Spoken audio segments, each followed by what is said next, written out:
आज आपण चणा चाट बनवणार आहे। त्याच्यासाठी काबुली चणे घेतलेले आहेत, 1 वाटी भिजवून शिजवून घ्यायचे आहेत। गाजर 1, कांदा 1, टोमॅटो 1, काकडी 1। आता याला लागणारी आपण चटणी करून घेऊया। तर चटणीसाठी लागणारं साहित्य पाहूया। चटणीसाठी लागणारं साहित्य: कोथिंबीर थोडीशी घेतली आहे, 2 पाकळ्या लसूण, 2 हिरव्या मिरच्या, अर्धा चम्मच जिरे, चवीप्रमाणे मीठ आणि 2 ते 3 चमचे दही,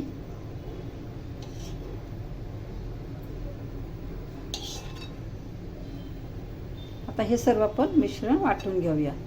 आता हे सर्व साहित्य आपण एकत्र मिक्स करून घेऊया। कांदा,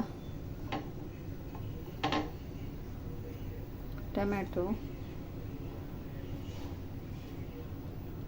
काकडी, गाजर आणि हे आपण वाटून घेतलेली दह्याची चटणी।